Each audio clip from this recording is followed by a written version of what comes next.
네, 김영환입니다. 같이 말씀 묵상하겠습니다.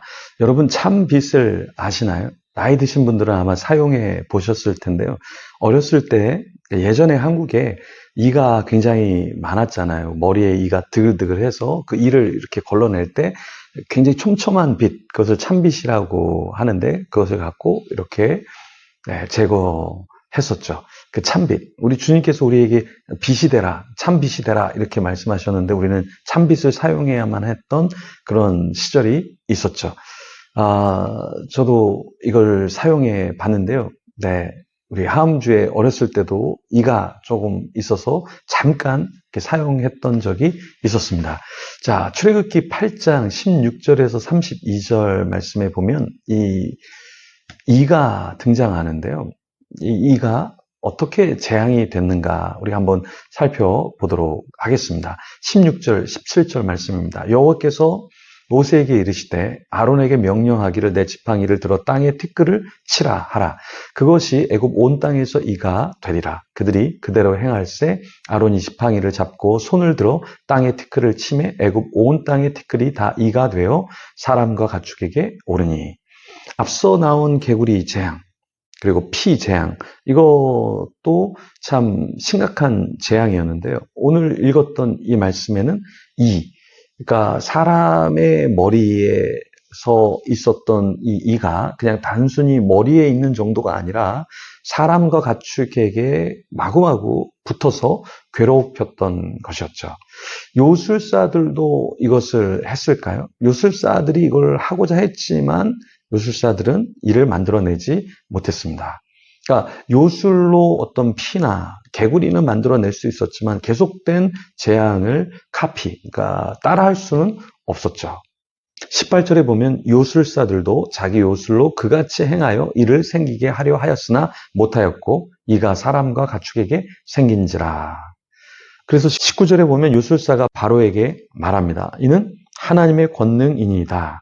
그러면 바로는 이 이야기를 듣고 내가 완악해서 하나님이 또 이런 재앙을 내리셨구나. 그래서 내가 하나님의 명령을 따라서 이스라엘 백성을 보내줘야 되겠다. 이렇게 생각을 했어야 했는데요. 그런데 바로는 그렇게 생각하지 않았죠. 네, 완강하게 여전히 거부하려고 했었죠. 여기 이는 히브리어로 킨님이라고 하는데요. 이 이가 무엇인가 보면 이 구절과 시편 105편 31절에도 이 이라는 내용이 킨님이라는 단어가 사용이 되는데요. 이것은 한 모기와 비슷한 부류의 그런 곤충을 이야기합니다. 고대 역본 시리아어나 아람어 그리고 흠정역 킹제임스, 요세푸스 이런 자료에 보면 이것을 이로 번역을 하고 있습니다. 그래서 우리가 한글로도 이렇게 이야기하고 있죠. 히브리어를 헬라어로 번역한 70인역 그리고 필로, 오리겐 이런 교부들은 이것을 어떻게 해석했냐면 모기로 번역하기도 했습니다. 그러니까 그냥 이 혹은 모기 이런 곤충, 이 인간에게 해로운 곤충이다라고 우리가 이해를 하면 좋겠죠. 그래서 이러한 이가 사람들에게 드글드글 하니까 어떻게 됐습니까? 바로가 두 손 두 발 들 수밖에 없었겠죠. 근데 이 세 번째 재앙의 특징이 뭐냐면 특이하게 세 번째 재앙, 여섯 번째 재앙, 아홉 번째 재앙은 사전에 경고가 없이 그냥 떨어진 것으로 기록을 하고 있습니다. 그래서 하나님이 이거 너 안 보낼 거야? 그러면 가만두지 않겠어. 경고하기도 하시지만 경고하지 않고 그 완악함을 무너뜨리기 위해서 하나님이 바로 징계를 퍼붓는 경우도 있다라는 것이죠. 자, 그 다음에 이 재앙이 끝난 다음에 재앙은 무엇이냐면 파리 재앙입니다.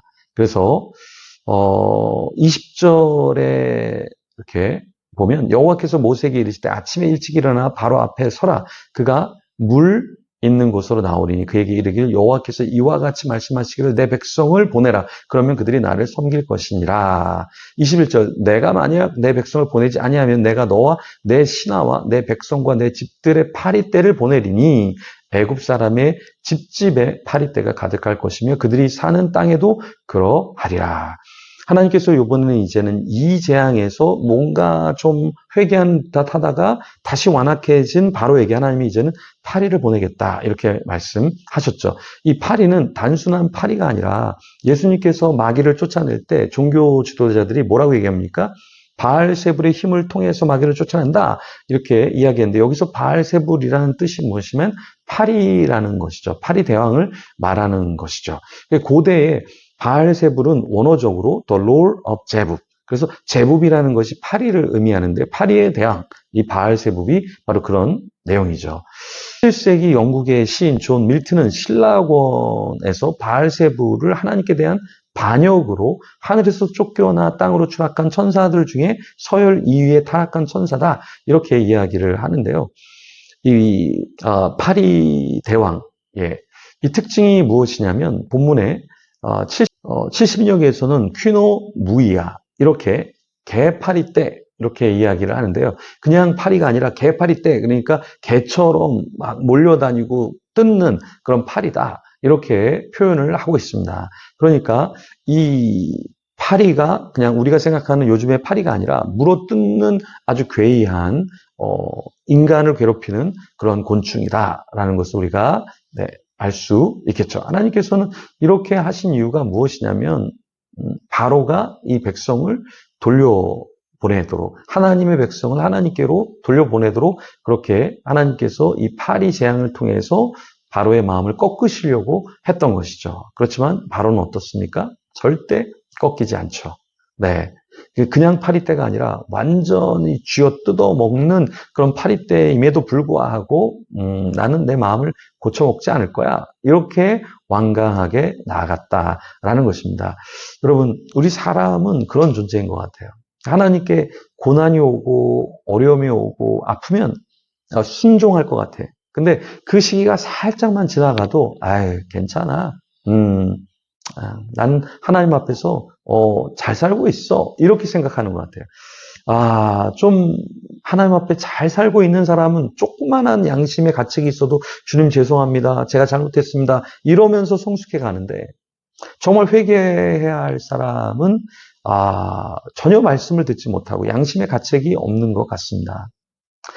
우리 같이 예배하는 분 중에 하나님의 말씀에 임했을 때 회개하고 돌이키는 분 축복의 사람입니다. 근데 완악한 사람은 난 아니야. 난 괜찮아. 난 잘하고 있어.